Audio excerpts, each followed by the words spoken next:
SB19 still nakaka-touch ang ginawa sa isa nilang tagahanga. Yan po yung ating bibigyan ng komento, reaction, opinion sa araw na ito.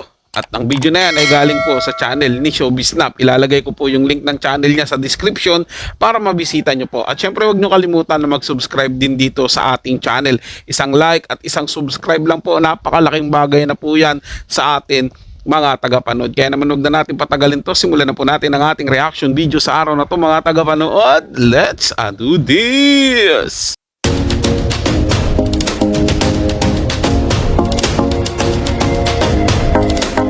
Isa na naman ngang nakakaantig na kwento ang ibinahagi ng isang fan sa kanyang experience with SB19.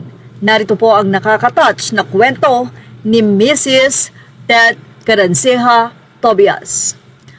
18 kaming mag-asawa, kaya noong malaman namin na may concert sila sa North America, naghanap agad kami ng ticket.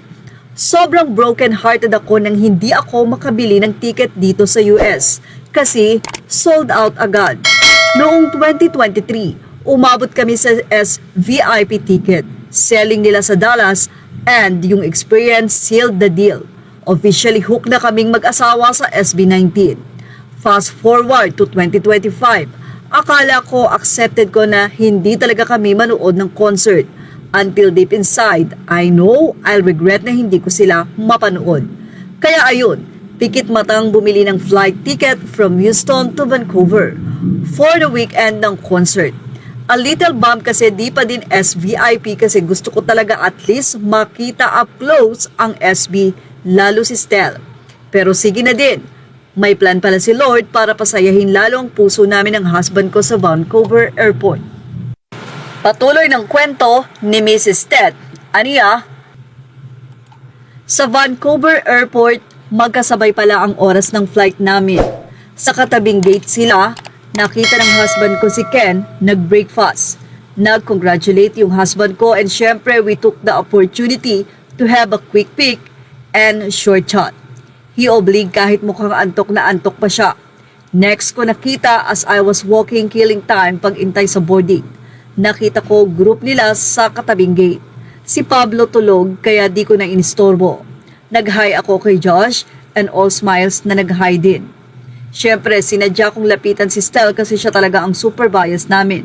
Sobrang taba ng puso ko na nakamayan ko siya at konting chat. Di kami nagkamali ng pag-look up sa group na ito. Super down to earth and very respectful. Di nila alam kung gaano nila kami napasaya.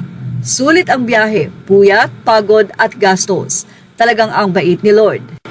Estel, ikaw na talaga, salamat sa pagbusog ng aming puso. Say naman ng isang netizen, wow ang saya sa pusong makabasa ng So Makes Story.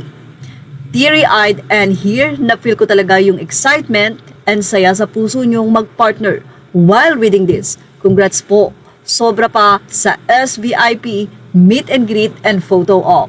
At yan muli ang ating kwentong SB19. Sobrang nakakataba ng puso mga tagapanood no, na makita yung isang grupo na napakagaling na sa kanilang ginagawa sa singing and dancing.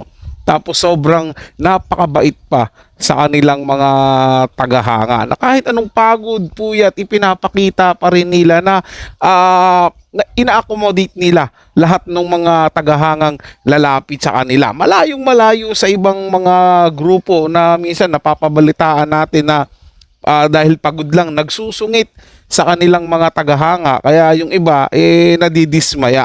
Yung iba pa ngayon nagtatago kapag nakakakita ng mga tagahangang lumalapit sa kanila dahil sabi daw pagod nga daw galing sa concert, galing sa event. Pero yung SB19, lahat ng mga mga ano nila, yung mga tagahanga na na-touch dun sa ginagawa nila, laging sinasabi na kahit puyat, pagod, kapag binabati nila, nilalapitan nila yung SB19, sobrang accommodating daw at napakabait na talagang tumatalima sa mga request nila kahit kita mo sa kanila yung pagod at puyat. Kaya sobrang, ako talaga mga tagapanood personally, sumasaludo po ako sa galing at kabaitan ng buong SB19. Sobrang saludo po sa kanila. Kaya sabi ko nga po, sana ipagpatuloy nila yan hanggat sa kaya nila dahil sobrang napakadami po nila napakadami po talaga nilang napapasaya. So yun lang po mga tagapanood, ito'y comment at opinion lamang, wala pong personalan. Paalam po at mabuhay po kayong lahat. Maraming salamat po sa inyong panunood.